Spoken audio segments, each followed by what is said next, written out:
All right, we're back for another In Case You Missed It.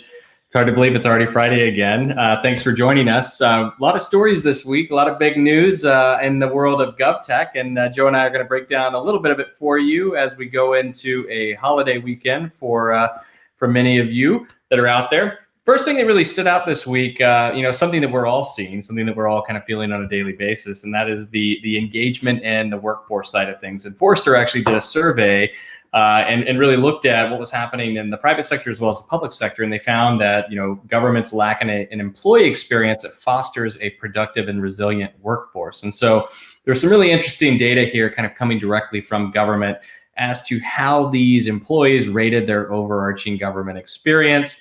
And then, kind of whether they have the tools necessary to do their job. And, this is something, as Joe and I have been out talking to CIOs and to a variety of officials from states down to localities, the employee experience at work is such a critical area of focus. And it's not just, deploying a collaboration tool and, giving them the ability to VPN and do their job remotely, but it comes down to kind of how do you have a semblance of structure and morale and culture?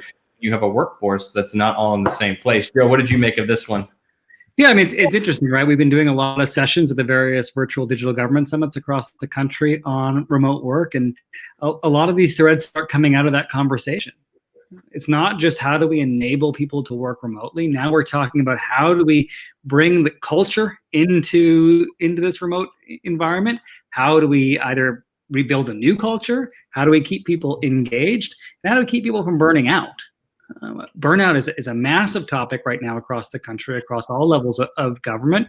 And you're right, we are collectively, government and the private sector, struggling to create an engaged workforce and trying to balance work and life in a very challenging time. And I think that's what these surveys kind of indicate is the new normal is a distributed workforce, but it's also trying to balance the realities of life with the needs of work. Right. And I think it causes us to really have to rethink how to manage and how to measure for this new reality, right? I mean, the way that you manage employees in the past has got to change. I mean, you can go borderline micromanagement if you focus on trying to apply the traditional tactics of doing what we would normally do in person to keep up with people. And then you have the whole need to manage differently to maintain employee, mental health and, to just maintain a good kind of conformity and a good structure within your organization. I think measurement's probably one of the key things here. And, it'd be interesting to hear from those of you tuning in as well, how are you measuring, productivity and impact and kind of your ability to hit your goals? And I think this is something that a lot of agencies that we're dealing with are struggling with today because they don't know the best way to do it, because this is kind of uncharted territory. And we keep looking to the end in sight and, this return to normal, but what is the best way to kind of rethink the approach of how we manage and measure performance? I think is going to be a key indicator and something that's continuing to pop up. And it's not just a technology solution. We're talking about the need to innovate from a process standpoint as well. So expect to hear a lot more from us on that over the coming weeks. So next big news that's out there is around an acquisition that happened in the GovTech space. We talked about one last week. Another one just went down. CoFile acquired SeamlessDocs. So CoFile was started in 2009.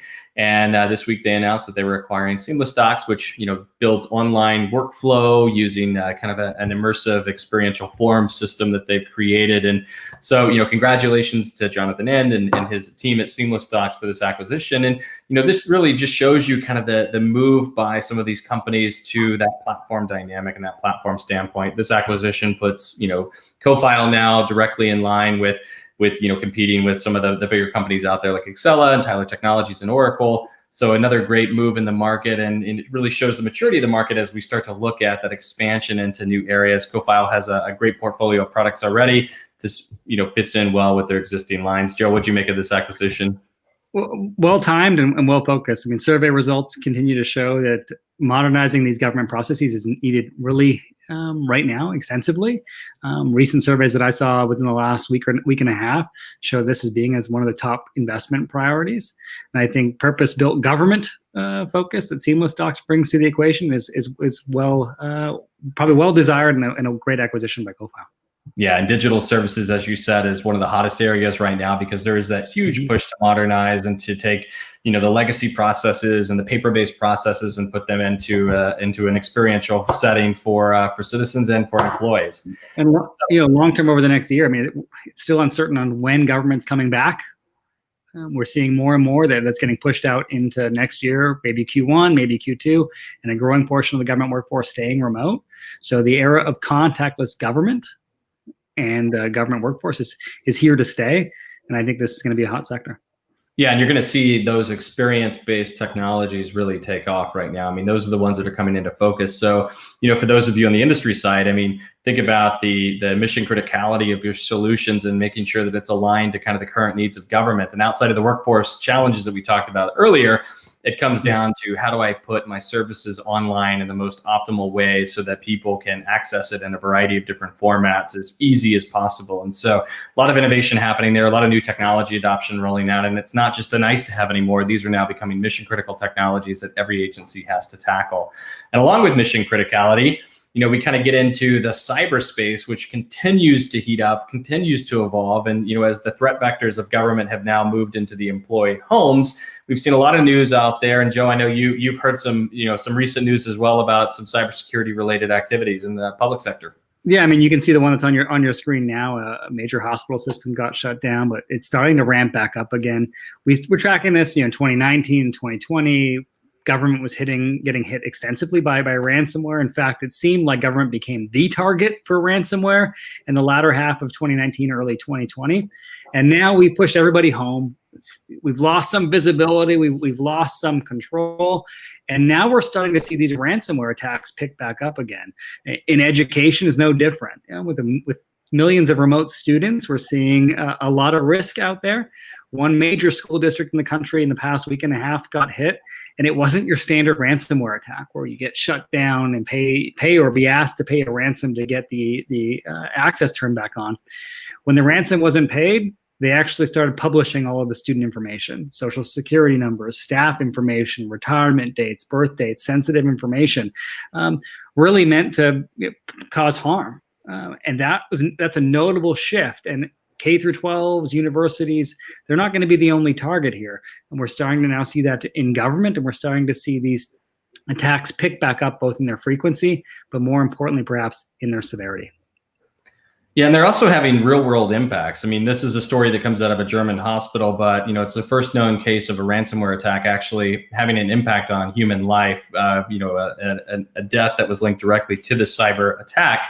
And so I think, when you think about government and operators of mission critical infrastructure, whether it's grid, utilities, whatever it might be, I mean, we're kind of in this position now where these systems have to be protected because there are real world implications.